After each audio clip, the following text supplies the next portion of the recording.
Hello, and my name is Pete Rushmer, and I'm your host today of A Half Dozen Things podcast. A Half Dozen Things is a podcast for business owners just like you. Whether you're an underdog hungry for success, or you're already smashing it but want to continue to level up, we are here each week for you to get insight and learning from the very best in the business. No fluff, no BS, and no self-proclaimed gurus talking about how easy business or life is. I'm really excited to be joined today by Bevis Moynan. He's from Magenta Coaching Solutions, and he's an absolutely fantastic NLP specialist. He trains people how to do it and coaches as well.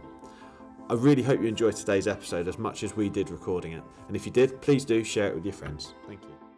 The red light is rolling, and I've just had the nice lady tell me that recording is in progress, which is amazing. I'm joined today by Bevis, who is an absolute star and heads up Magenta Coaching Solutions.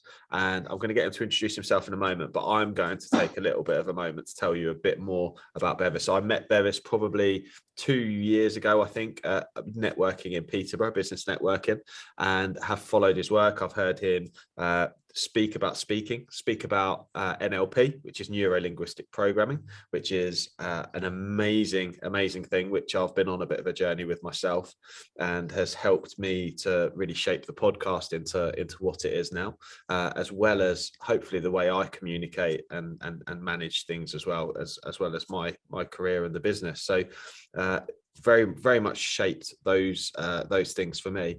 But also, I recently recorded a podcast around like six quick tips or easy steps for influence. So, and I've had some really good feedback from the listeners, from yourselves who are listening. And actually, really, this is Bevis's bag. This is really his thing. So I'm just going to ask you to introduce yourself, Bevis, after I've waffled on for a couple of minutes. But essentially, we're going to be expanding on those concepts around influence and how we can do that, and also around ourselves as well. I've had some fantastic posts on Facebook, which I've done recently, into the community with different transport managers, and had some feedback that Bevis and I are going to look at as well. So it's going to be a really interesting podcast. But in the meantime, over to you, Bevis. Introduce yourself, please, to the listeners. Oh, thank you, Pete. Firstly, thank you for the really warm intro. I'd expect nothing more from you. So yeah, no, I appreciate that. It's been a real pleasure. Obviously, firstly meeting you and then working with you over the last couple of years. It's been lovely. And yeah, so I mean, it's always funny introducing yourself. How do you do that these days? We often talk about what we do, so I will reference that. So I'm an NLP trainer. So we train people in neuro-linguistic programming. And surprisingly, the people we train aren't always people who want to be coaches or consultants. They're often people who just want to improve their level of influence as a parent, as a husband, as a wife, as a teacher, as a manager. So people who want to improve their level of influence is that's a bit of, like say, our bag. But we also train something called Motivational Mapping, which is a tool which helps people understand what motivates them in their career, a career coaching or consulting tool. So we do a lot of work with people to help them navigate themselves towards a more fulfilling career.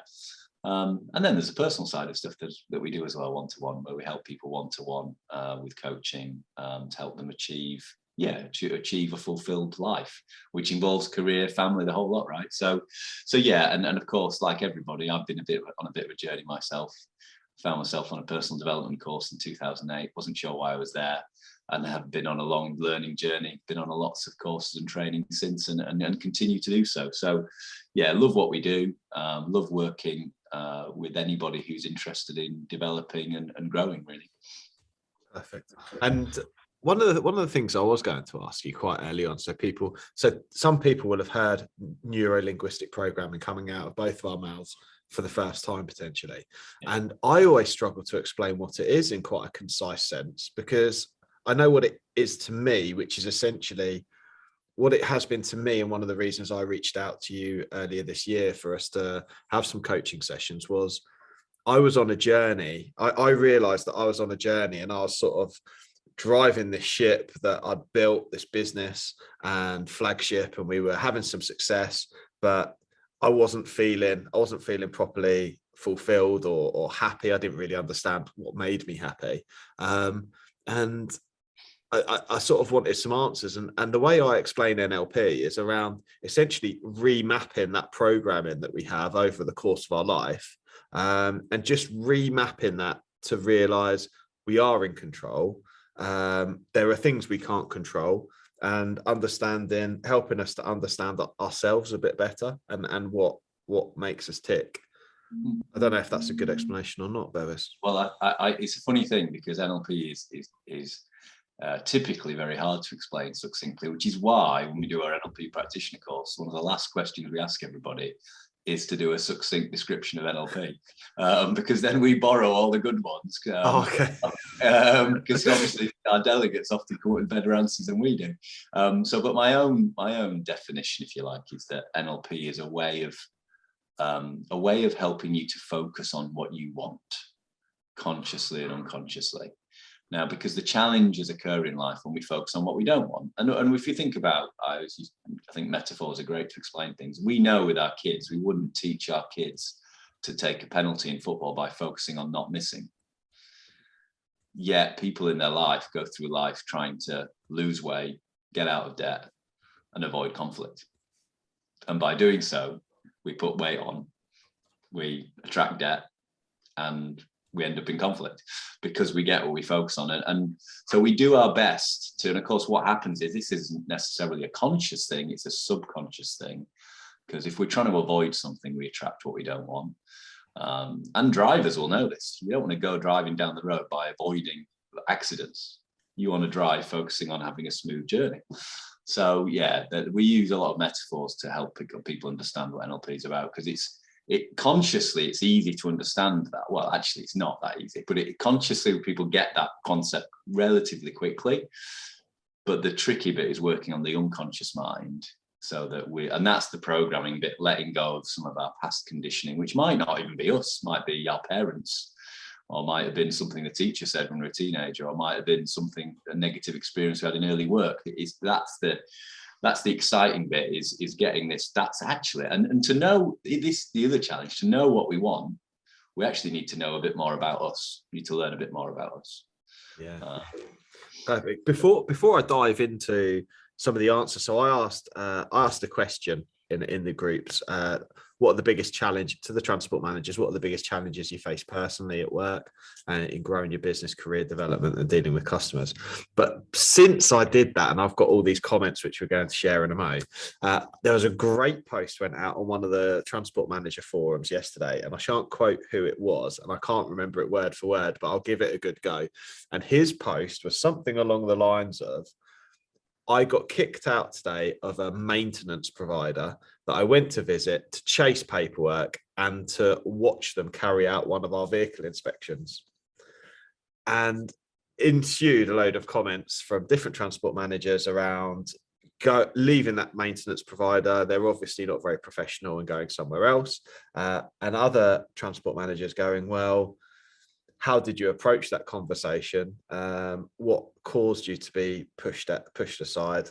Why isn't there any paperwork? And actually, it kind of links quite well with some of the comments that I've had here as well. Initially, what are your thoughts on that, Bevis? Around essentially, this guy's gone in. He has got a responsibility to ensure that, one, he's got maintenance records for his vehicles so that he knows that they're safe, and he's got an expectation on him that he will manage a maintenance provider, which is a separate business, that he will manage them to ensure that they are carrying out thorough vehicle inspections. But at the same time, whilst trying to enforce that, I suppose is enforcing the right word, that potentially it's that level of communication's gone awry somewhere at some point. Yeah, it's a funny one, because I mentioned I'd been on a bit of a journey, and I mean, I had a management career before I got into coaching, and I got into coaching because the coaching, then the training I'd experienced, helped me overcome the challenges I'd had, and this would have been one of my bugbears. So as a manager back in my management days, I would avoid conflict, and I actually remember when I set my own business, having to have a conversation with somebody around the fact I hadn't received the service. And I remember still getting nervous, even though and having some support, and then getting through the side and going, actually, that was nowhere near as bad as I thought it would be, because I'd grown and learned some new skills. So I think the first thing to accept is that is this word responsibility. That actually what we tend to do, if we're good at something and we do a good job, if we then get a poor service from another company, what immediately kicks in is this judgment of the other company or the other person. And often also, well, they should be, the should start kicking off in our mind. They should be doing this, they should be doing X. And that frustration kicks off. And what happens is we almost begin to lose our own responsibility for actually influencing that situation. So, because of course, one of the things we talk about in NLP is when you go on holiday, whose responsibility is it to have a good time? And it's 100% our responsibility to have a good time. But we do know some people go on holiday and then come back and tell you about everything that's wrong about the holiday. So when we're actually hiring somebody to do something, yes, they've got responsibility for delivering what they say they're going to deliver, but we've also got a responsibility in managing that relationship. And Stephen Covey in the 7 Habits of Highly Effective People talks about the circle of influence and circle of concern. There'll be some of the things that people have been posting, no doubt, that actually are things that concern them, they can't directly influence. And if something's a concern, you've got no influence it, you've got to let go of it, because you're just beating yourself up by worrying about it. But if there is something you can directly influence, the challenge is, A, can we displace the judgment, let go of the judgment and make the phone call or go and have the visit?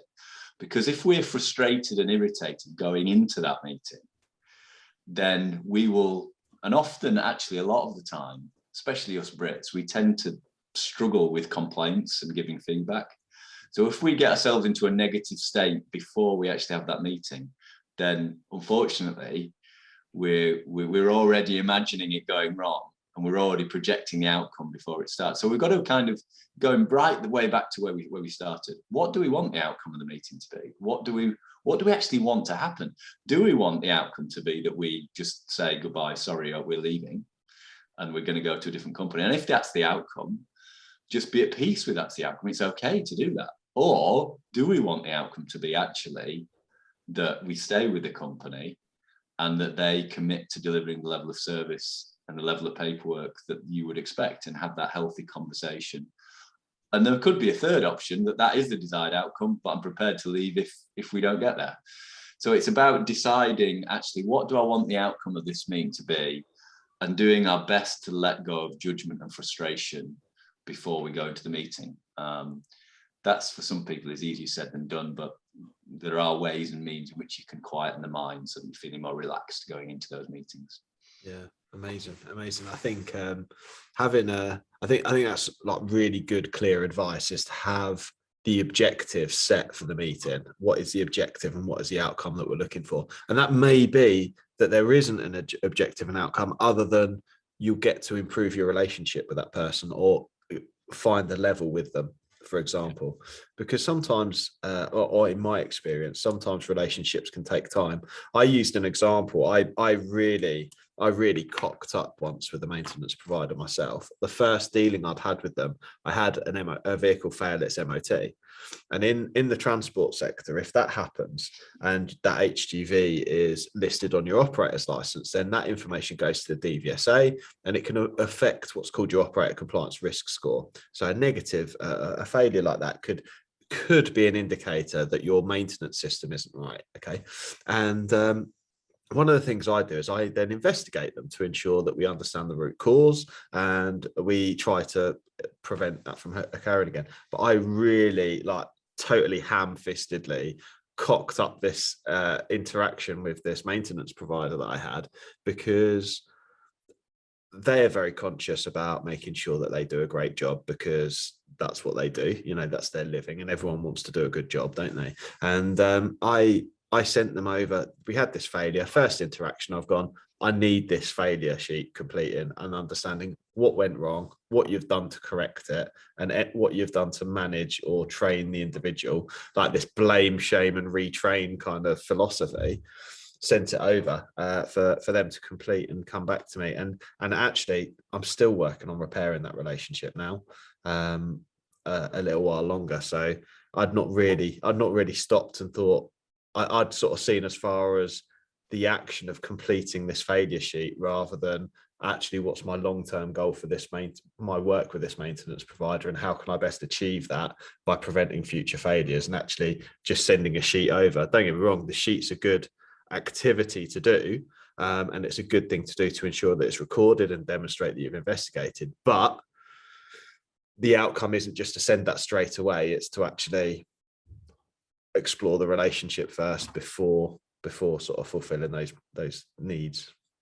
Does that make sense? It does make sense. It does make sense. I think most conflict and this is why we love the motivational maps, which explain what motivates us in our career. Most conflict in business is misaligned expectations or misaligned values, where we're motivated in different ways. So if we've got an expectation of X and we're getting Y, then it's natural to feel a sense of frustration. And it's an interesting thing, because this actually plays into personal relationships as well, because often in personal relationships, sometimes we have misaligned expectations. And if we don't communicate about those misaligned expectations, and resentment builds up, and there's resistance, resentment, rejection. So in the pattern of relationships, first we experience resistance, then we get resentment, and then ultimately we end up with rejection. Now that is equally as applicable in personal relationships as it is in business. We can see that pattern both with whether it be a maintenance provider, whether it be a client, whatever business we're in, really. So the key thing is at that point of resistance to be clear on what our expectation levels are and what our expectations are, and be able to feel comfortable communicating about those expectations to make sure they're aligned. And if we do that without any judgment and come from a place of wanting to build a relationship, so it just means there's that great, another Stephen Covey quote, we all should be more personal in our professional life. So it's taking the care and attention with those business relationships. I remember doing something similar with a really important person in my business, sending a really rushed email when I was stressed.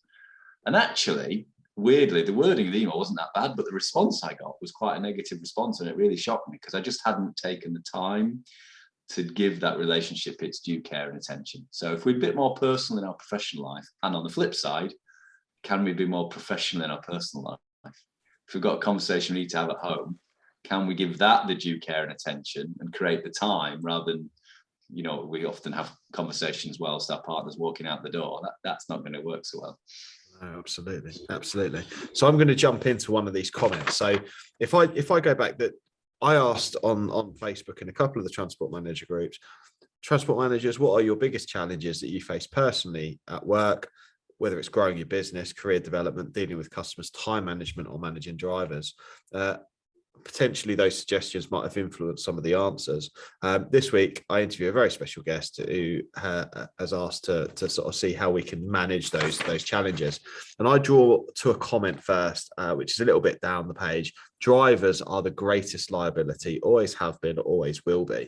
I say that with respect, and as a driver myself, nothing in the job can go as wrong as that which is contributed to by the driver's lack of ability or knowledge, or perhaps willingness to carry out their role to the standard expected, which in many cases is unknown to them.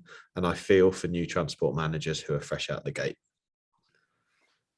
That's quite wow. There's quite a lot to go at there, isn't there? Well, absolutely. And looking back in my old management days, obviously we used to recruit people. I was a business development manager for a chain of leisure centres, and we would recruit people at various different degrees, various different stages in the business. I remember one time we recruited a middle manager who had a first-class honours degree, and he was working with people who had very little educational experience, and there was a real misalignment in expectations, and he got very frustrated at what people couldn't do. And we had to sit down and have a conversation about, well, what do we need? What are the minimum expectation levels? What are the essentials that people absolutely need to do to be able to do this job? And what are the desired? And I think listening to that feedback, there's a frustration about ability levels. And I think stripping it right the way back and going, actually, let's have a look at this from a big picture perspective. And with a little bit of detail around what are the things that aren't in place that really absolutely have to be in place. I remember recruiting people when we were desperate, and making some real mistakes. And if you recruit somebody that is not right, oh my God, that can cause real pain, because you're storing up a problem for that. And I think in this environment, everybody can relate to what I'm talking about. So I think when we're desperate, we shouldn't just, we really ought to make sure we hold accountable to some minimum standards. When I talk about minimum standards, often actually character traits, attitude is more important. There are some technical abilities that are required, but often they can be trained. Whereas if you're looking for character traits and attitudes, we found often if we had certain character traits that were almost essential, a willingness to learn and develop and grow, then you can train somebody like that. Whereas you've got somebody who is stubborn, resistant to change, not happy to communicate when they're unhappy, then those are attitudes that you're going to struggle to work with. So I think I would say, let's actually look at it. What are the minimum expectations and what are the desirables? What would we like to, and what can we then do about it? What training can we provide? Because the whole training and development world, as you and I both know, once you scratch the surface of it, there is so much there, so much available. So I think when people are frustrated and worried and kind of annoyed by things, it just comes out as emotion and you can't see the wood for the trees. So if we're going to clear some of the debris, some of the emotion, actually, what are the minimum requirements we need? What training and development could we provide? And we might not know the answers immediately, but who can we get in to help support us find some of the solutions? Because there might be support that once you start thinking clearly about it, what help can we get in that area? Yeah. What training and development support can we get? I think you've hit something really well on the head there, which is around the minimum standards expected of drivers and starting to explore, actually, rather than looking at competencies, looking at character traits. I don't know what a better word for that is or terminology, but essentially people's willingness to learn and desire to do a good job and be safe in their work. If you have people like that, they're then going to ensure that they learn and continue to carry out work as we expect or to meet those standards that we set.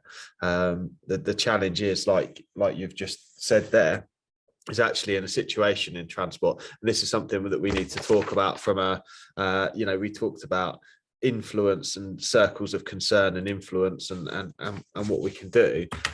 We're facing a challenge as transport managers and as a sector of a major shortage of drivers.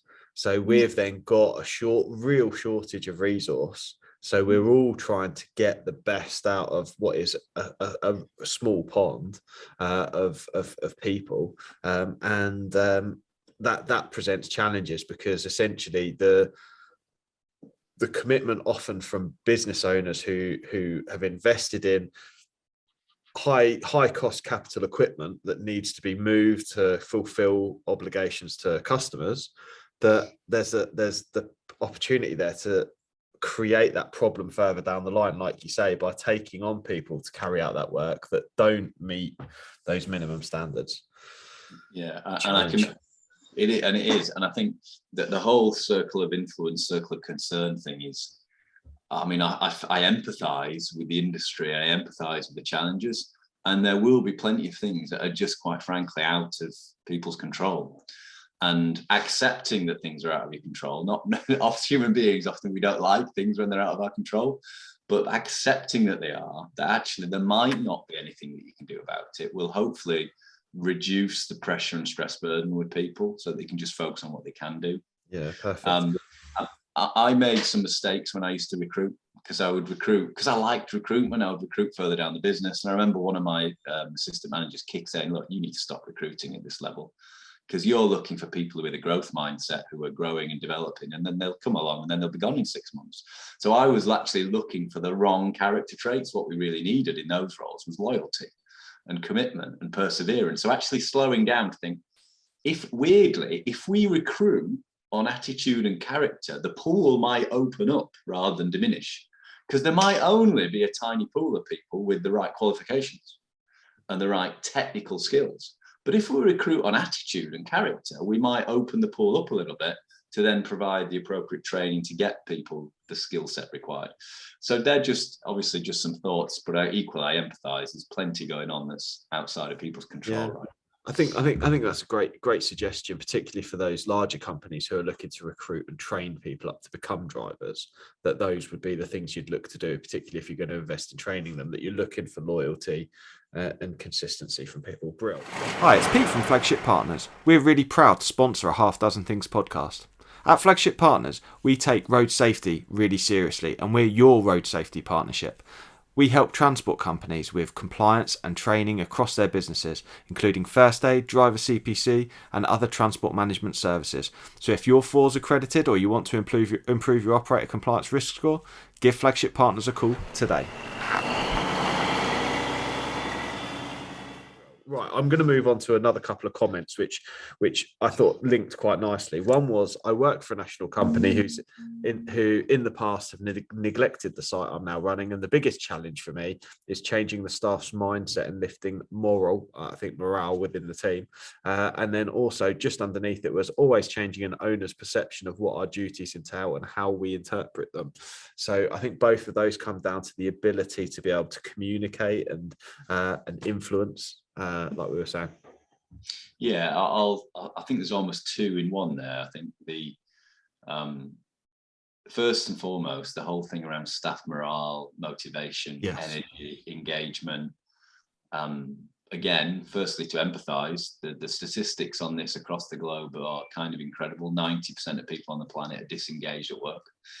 So firstly, it's okay to have a team that aren't as engaged as they could be. Let's not make it into a massive disaster. That, unfortunately, is kind of the norm. But there are lots and lots and lots of things you can do about it. All the evidence suggests that the more engaged, the more motivated a workforce, the more profitable the business, the more happy the customers, better staff retention, etc., etc. So it's really worth focusing on motivation, morale, energy, because it's not just a fluffy thing now. It's what actually drives business performance. And that's been proven with Gallup and Forbes doing the research over the years. In terms of what you can do about it, well, actually understanding the people that work for us at a deeper level. I mean, it's a bit of a sweet spot for our business. Don't like to directly plug too much, Pete, but we train motivational map coaches and consultants who go into businesses, motivationally map a team of people so you can directly find out A, how motivated the team is, B, how each person feels that their work is meeting their needs, which is kind of unique because you find out, oh crikey, this person's feeling great about their work. Oh, and this, what we tend to find is at least 20% of the workforce are feeling unhappy about something. And often the problem is that isn't communicated. Either because the person doesn't feel confident enough to explain what's not right with them, or often because they don't actually know. Like when I was going through a career change, I didn't actually know why I wasn't happy. And the motivational map often helps people to unpick what's not quite right for them in their career and gives managers solutions and an awareness of what they can do differently. Obviously, there's plenty of other tools out there, personality profiling, insights, Myers-Briggs, DISC, all of that delivers good stuff. But the key thing is to do something. Often when we look at these sorts of things, we see it as a cost. And really, we should see those sorts of things as an investment.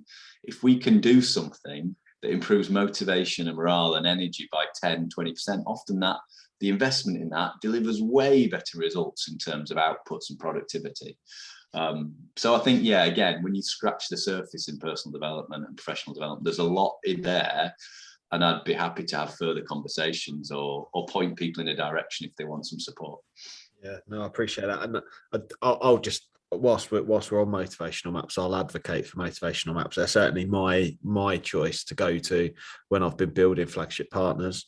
All of our staff have had motivational maps prior at some point around the job offer for me to understand better how I can motivate people, how in how essentially they want to work and how they want to engage with the business. So I can then set targets around that. I can set the job role and understand better how good a fit someone's going to be within the team. It's a really, really useful tool. And I actually pull the map out. I do a monthly one-to-one with each of my team, and I pull the map out at the same time. And I just refresh myself prior to that meeting, because don't get me wrong, we have the objectives, the business objectives, and we have personal development objectives, and all of those things that we look at as I'm managing the team. But I also need to make sure that I speak and discuss things in a way that is meaningful to the people that work for me, and different people have different needs around how they work. Yeah, sure. Absolutely. I mean, that's music to me. I think that's awesome. And the thing is, as a manager, we are doing the best with what we've got. So as a manager, I was motivated by freedom and meaning and innovation.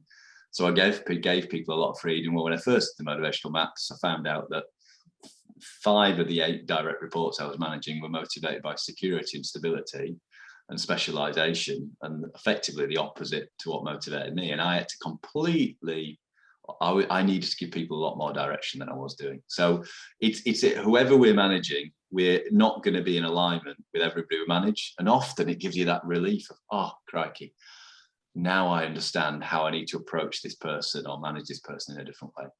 Yeah, absolutely. Absolutely. And I think because when you're unenlightened, I think the challenge is you well intended or with good intentions, you treat people as you want to be treated, as the old adage is. But in reality, you don't want to treat people as you want to be treated. You want to treat people the way they need to be treated, which is what Motivational Maps tells you. Very subtle for people listening, but nonetheless. And the thing is, some people will be listening to this and going, oh, they're talking a lot about feelings and things like that. But actually, we're big emotional beings that really are driven, pardon the pun, they're driven by our emotions, aren't we? Particularly at work. Yeah, and I think that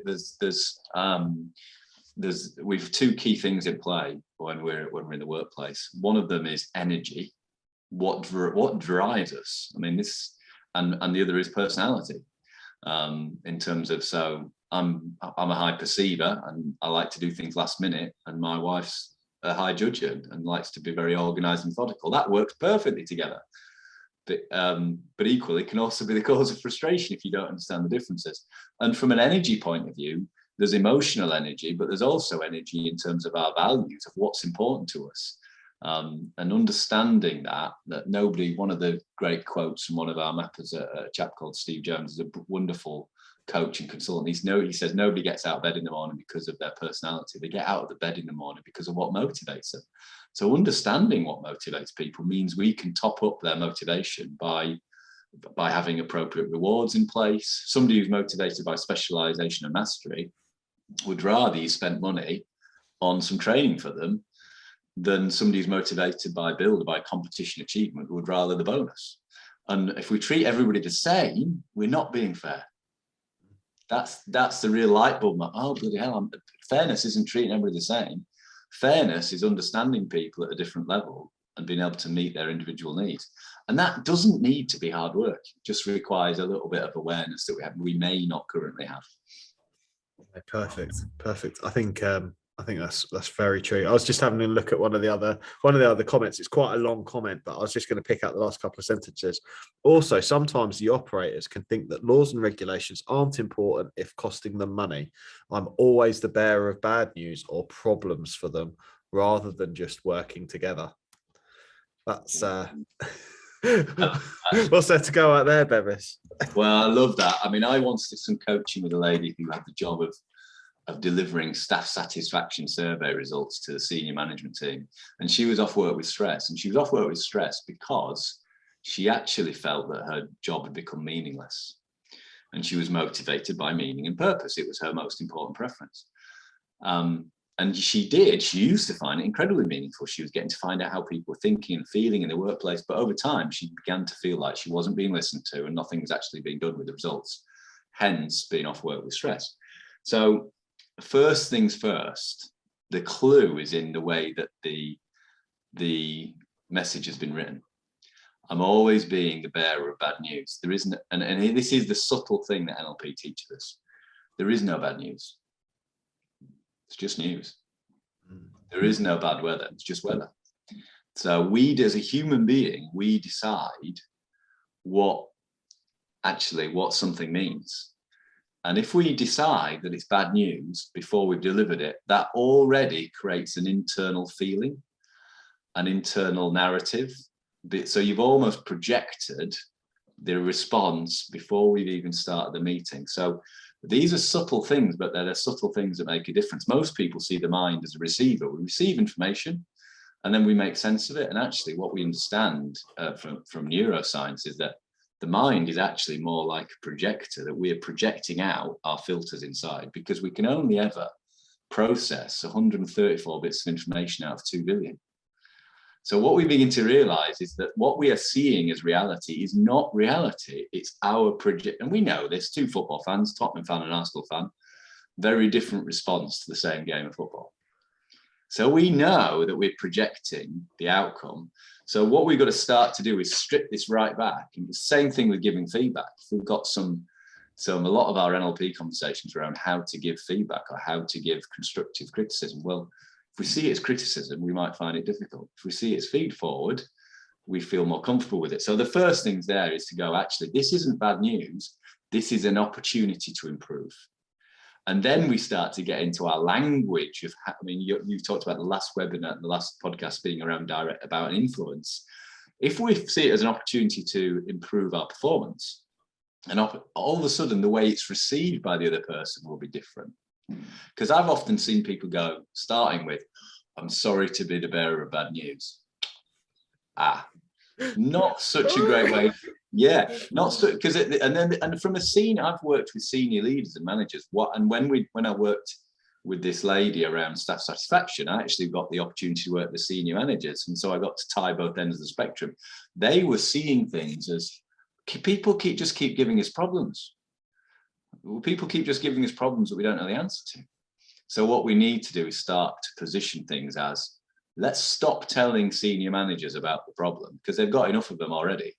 And this is where people's careers really take off. Let's start positioning things as, this is the situation, here is what I believe the solution could be. So it's if we want greater influence, we actually have to start taking a little bit more responsibility. Yeah, that's I just sharing. I suppose when I started my personal development journey several years ago, and it was at that point that I realised that essentially I'm responsible for everything that happens to me, or it said, obviously there are events out of my control, but I am responsible for how I manage and process and react to those things, and then that influences the outcome. I came across, actually, I had a guest speaker when I was working for Volvo. We had a guest speaker. I've forgotten the chap's name now. Absolutely brilliant he was. It will probably come to me later. But he shared E plus R equals O. So the event, have you come across that? Event plus, okay, E plus R equals O. So E is the event. We can't influence an event. An event is an event. But we, in the way that R, we respond, then puts the emphasis on the event, whether that be positive, negative, or what have you. So we are under influence of R, which is our response ability. So it's our ability to respond to the event, which then equals O, the outcome. Yeah. I love that. And that literally, I think that's sort of fed through my mind for years and years and years over time. And obviously something so simple, such a simple concept, but actually it's so far reaching, and it takes time to really process, I suppose, and manage that concept and implement it as well. I love the way you described that as responsibility, taking our ability to respond differently. And often these are subtle things, they're the subtle things that make a big difference, that actually if we just start to think differently about how we position things as a solution rather than a problem, and we take our responsibility to do that, then we might begin to notice that we start to get a different response from people in time. Because we almost have to, when we go through a change, we need to almost train others that that's the direction we're going in. We just begin to notice subtle differences. And it's important for also to let ourselves off the hook. That if we run some old patterns and we communicate in the way that we have in the past, that's okay. Let's not beat ourselves up about that. We're just growing. And there's a great phrase in NLP: everyone's doing the best they can with the resources they've got at the time, and that lets us off the hook. We don't have to be. We're not after perfection. We just have to progress. That's and so that resonates with my outlook, in that I look at a business. So, you know, I'm responsible. We go back to the maintenance provider. I'm responsible for their output, but I totally believe that they're doing the best they can with the knowledge and resources and everything they have available to them. But that doesn't work for some people, does it? They genuinely don't believe that that's the case, if that makes sense. Do I make sense? No, you do. Yeah, because this conversation is one that directly comes up in our NLP courses. And when we do one day, we often go and do one day influencing workshops in business. And people say, yeah, but they're not doing the best they can. And the thing is, it's a weird one. It's what we call a presupposition. It's a belief that may not necessarily be true, but if we take it on board, it helps us to communicate more clearly.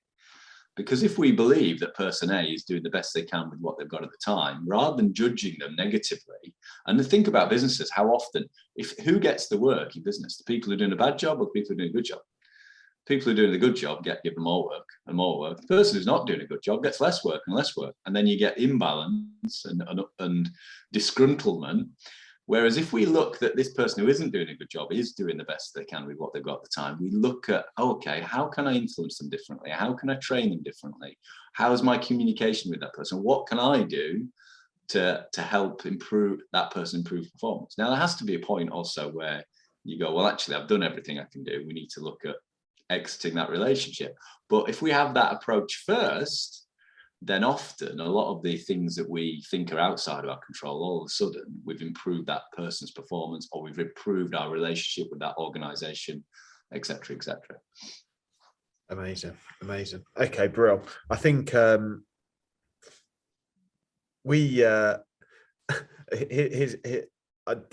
don't really know where to go with this, and I think it will lead on to our annoyance and frustration and the control that we're talking about.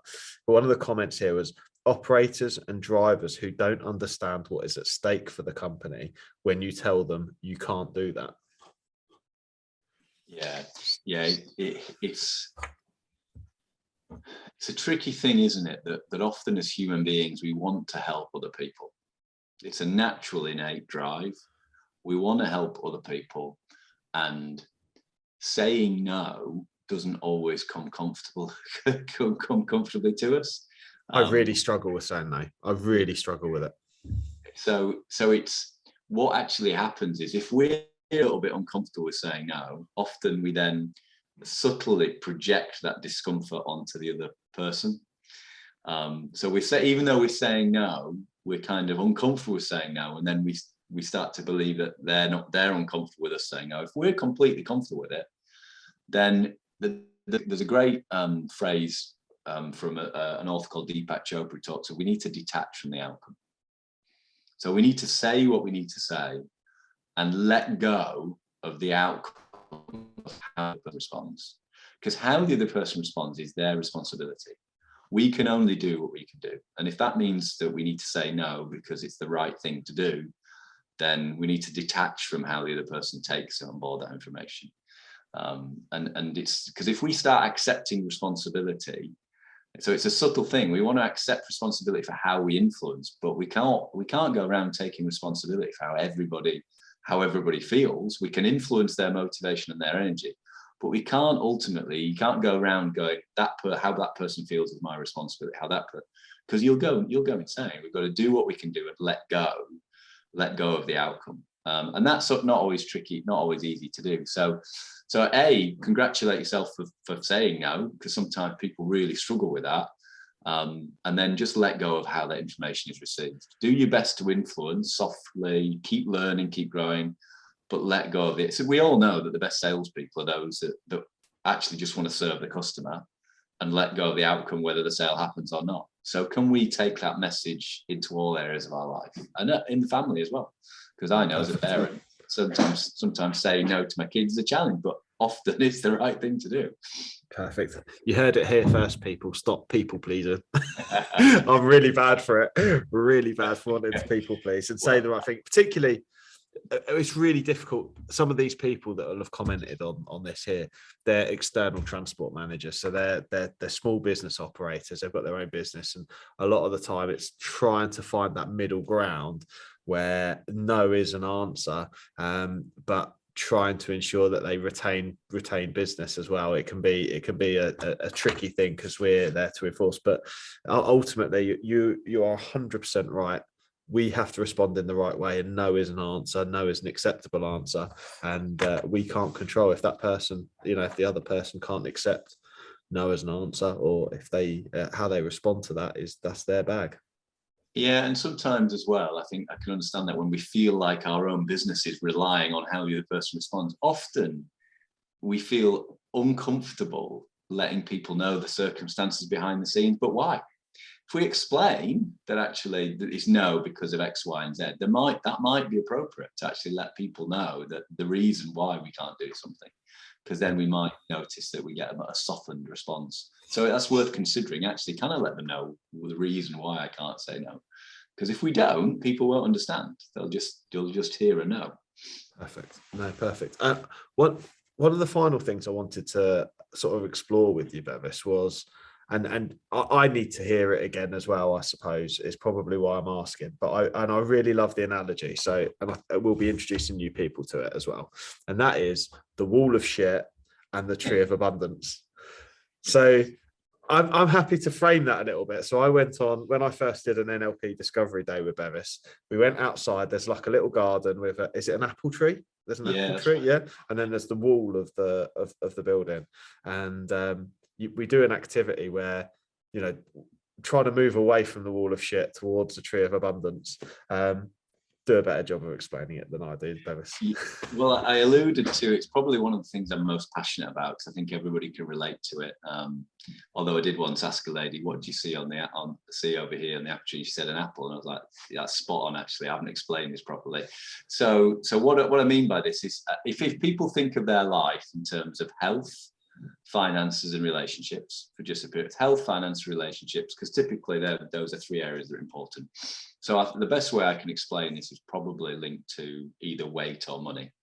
So if we look at the wall of shit, which is this way, and there's actually a shed that's a bit dilapidated behind me, so it kind of works. So here we are, and this is, I don't want to be overweight. So we enjoy Christmas, and as we all do, and we eat loads, and perhaps we keep eating loads, and then we're finishing off the chocolates on about the 8th of January. And then it gets to about the 10th of January, we look in the mirror and go, I was about to swear then, but no, you're fine. You're fine. You say what you like. Yeah. Okay. Oh, fiddlesticks. I don't like what I'm seeing in the mirror. So we go. So we've almost, as time's gone on, we've put weight on, we put weight on, we put weight on. We look in the mirror and go, oh shit. And then the motivation spikes because we don't like what we see, and we go, oh. Then it gets to March, mid-March, February, and we've lost weight, and we feel comfortable. But the problem is that we're still looking over here. Unconsciously, the image that we have is of a person who is overweight. And because we were trying to lose weight, we get what we focus on. And then, of course, what's happened, because we've tried to lose weight, we've succeeded in losing weight, but actually the motivation disappears. And because the subconscious images of avoiding what we don't want, we then find ourselves putting weight back on again. And then we go, and then we repeat, oh shit, I feel uncomfortable again. Oh shit, I feel uncomfortable again. So in order to success, what I would say and this is, sadly, this is a and I watched my mum do it for years, who sadly passed now. The weight loss industry is the biggest failed industry on the planet. Billions of pounds wasted. Lots of people's lives negatively affected by people trying to lose weight. I would say to anybody listening, never, ever, ever try and lose, like you may as well give up. I'd rather people gave up trying to lose weight and just enjoyed eating. And instead, let's turn around and focus over here on health. Because if you run a marathon, I guarantee you the weight will take care of itself. Now, I'm not saying that the solution is to run a marathon, but I'm saying that if we focus on health, on what that looks, sounds and feels like, we can gradually move towards health, and make sense of what is health to me. Well, maybe it's training twice a week, or not every day, because you won't. Maybe it's eating more fresh fruit. Whatever that is, let's move towards that. The same with weight. Over here, I want to get out of debt. I'm comfortable financially, focusing on getting out of debt. Oh, I'm out of debt. And the pattern repeats, as opposed to, what does abundance look like? And abundance is just what it means to each person. If you're a millionaire, if you're a footballer, abundance is going to look very different to somebody who's employed and earning 25 grand a year. But it's still the same concept. It's just moving towards what we want, as opposed to avoiding what we don't want. So hopefully that makes some sense.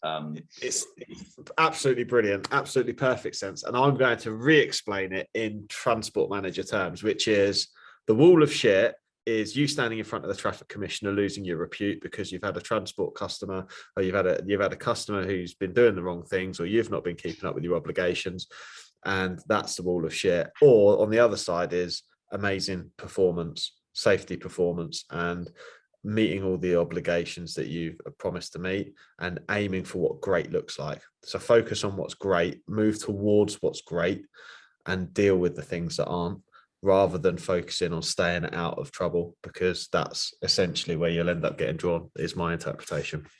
And the thing is, I love that because the danger of dealing with shit all the time is when you've dealt with all the shit, how do you feel? You feel knackered. Yeah. It's like, oh, now I need to go and relax. And that's where because it's like, it creates anxiety, it creates worry. Whereas if we're going on, actually, what would an amazing year look like? What would an amazing month look like? And if you fail to get there, which is recommended, I would love everybody to be failing to achieve high aspirations. Because if you get 70% of the way there, you've made progress. And actually, you've broken free of some of this cycle of only ever getting to a place where you're comfortable, which is what most people are doing. They just rebound from uncomfortable to comfortable, never noticing what's beyond that. Amazing. Bevis, I really appreciate you taking some time out to speak to me. It's flown by as well. I don't really know where an hour's gone. It's just incredible. Just for the listeners, where do they find you? Where do they find your work? How do they connect with you, Bevis? So more than happy to be able to connect on social media with me. Our website is Magenta Coaching Solutions, so you'll find lots of resources on Magenta Coaching Solutions. If people are interested in NLP, we offer a $19.99 free webinar series. We can kind of dip their toe into that. Equally, as you did, you can come along to a one-day in-person intro day. And if people want to email me, bevis@magentacs.co.uk. So I'm more than happy to connect with people.